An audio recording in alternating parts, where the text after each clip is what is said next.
Page number 6। चलिए पढ़ते हैं पेज नंबर 6। जैसा कि पेज नंबर 5 में इन्होंने बताया कि नौकर रखना सबके बस की बात नहीं है। नौकर तो वही रख सकता है जिसके पास बहुत हिम्मत हो, जिसके पास बहुत पैसा हो, जो प्रशंसा के योग्य हो। इस तरह से अपने मुंह मियाँ मिठू यहाँ बन रहे हैं लेखक। आगे पढ़ते हैं। घर के सवांग की तरह रहता है। निर्मला भी सारे मोहल्ले में शुभ सूचनाएं दे आई थी। आधी तनख्वाह तो नौकर पर ही खर्च हो रहा है, पर रुपया पैसा कमाया किस लिए जाता है। तो इस तरह से लेखिका भी अपने पड़ोसियों को सुनाने के लिए इस तरह से ताने पर बाने की बातें कह रही हैं कि कैसे नौकर रख लेना इतना आसान नहीं है। तनख्वाह भी खर्च होता है, आधा तनख्वाह तो हमारा इसी में जा रहा है, लेकिन फिर भी हम घबरा नहीं रहे हैं, हम उस पर और भी खर्च करना चाहते हैं। ये तो कई बार कह ही चुके थे, तुम्हारे लिए तो दुनिया के किसी कोने से नौकर जरूर लाऊंगा। वही हुआ। और किस तरह अपने पति की भी प्रशंसा कर रही है कि वह तो कह ही चुके थे कि मैं आसमान से तारे तोड़कर लाऊंगा तुम्हारे लिए। जैसे तारे तोड़कर लाते हैं वैसे ही मैं तुम्हारे लिए नौकर लाऊंगा। और वही हुआ। उन्होंने मेरे लिए बहुत अच्छा नौकर लाए हैं जो कि पूरे घर की बड़े अच्छे तरीके से देखभाल कर रहा है। निसंदेह बहादुर की वजह से सबको बहुत आराम मिल रहा था। घर खूब साफ और चिकना रहता था। अब क्या क्या काम करता था बहादुर। कपड़े चमकता सफ़ेद। निर्मला निर्मला की तबीयत भी काफ़ी सुधर गई थी।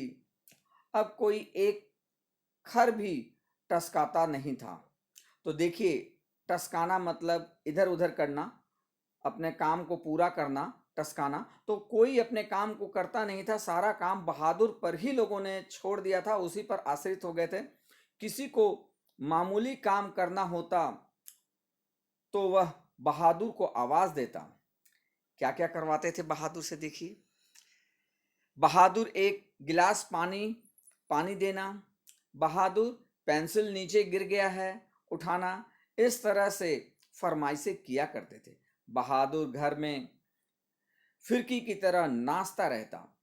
सभी रात में पहले ही सो जाते थे और देर तक सोते रहते थे। सुबह तक सोते रहते थे, देर तक। लेकिन बहादुर पहले ही उठ जाता था और सबको सोने पर सोता था। सारे काम को निपटाने के बाद बहादुर सोने जाता था और उनको जगने से पहले सो जाता था कि उनके जगने पर उनकी तैयारियां पूरी करके रखे, उनके लिए चाय बना कर रखे, उनके लिए दातून ले आए। चलिए आगे पढ़ते हैं, थोड़ा इसको एडजस्ट करना पड़ेगा फिर से। मेरे मेरा बड़ा लड़का किशोर काफी शान शौकत और रौब दाब से का कायल था और उसने बहादुर को अपने कड़े अनुशासन में रखने की आवश्यकता महसूस कर ली थी। फलतः उसने अपने सभी काम बहादुर को सौंप दिया।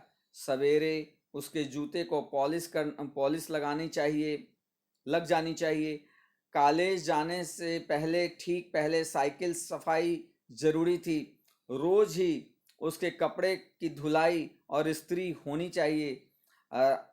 और रात को सोते समय वह नित्य बहादुर से अपने शरीर की मालिश करवाता, मुक्के भी लगवाता।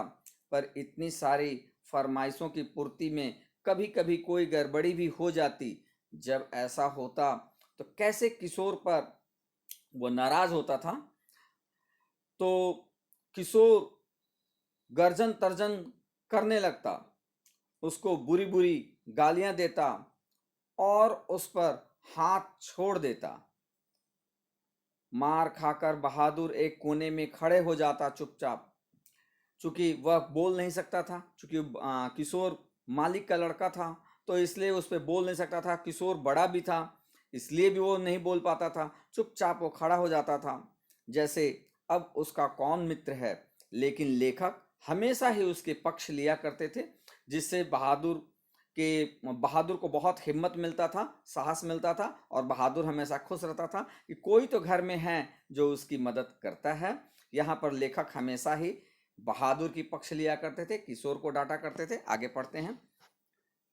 जब देखो बे, किशोर चेतावनी देता, मेरा काम सबसे पहले होना चाहिए, अगर एक काम भी छूटा तो मारते मारते हलवा टाइट कर दूंगा।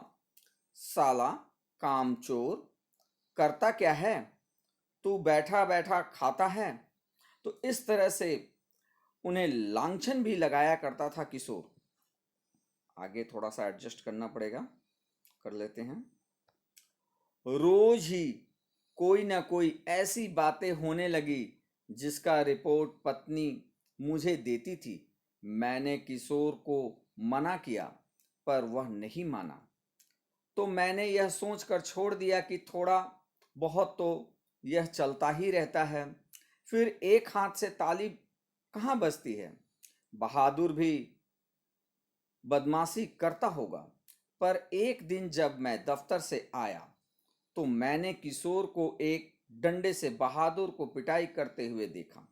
निर्मला कुछ दूरी पर खड़ी थी, हाँ हाँ कर मना करने की कोशिश कर रही थी, हाँ हाँ करती हुई मना कर रही थी, लेकिन किशोर कहाँ मानने वाला था। लेखक को ये बात जरा भी अच्छा नहीं लगता है, और लेखक किस तरह से आगे डांटते हैं। मैंने किशोर को डांट कर अलग किया, कारण यह था कि शाम को साइकिल की सफाई करना बहादुर भूल गया था। किशोर ने उसको मारा तथा गाली दी, तो उसने उसका काम करने से इनकार कर दिया। तो बड़ा ही स्वाभिमानी बच्चा है यहाँ पर बहादुर। जब किशोर उसे डांटता है तो बहादुर काम करने से इनकार कर देता है। तुम साइकिल साफ क्यों नहीं करते, ये लेखक कह रहे हैं। मैंने उसे कड़ाई से पूछा। बाबूजी, भैया ने मेरे बाप को क्यों लगाकर खड़ा किया, यानी खड़ा किया यानी गाली दिया।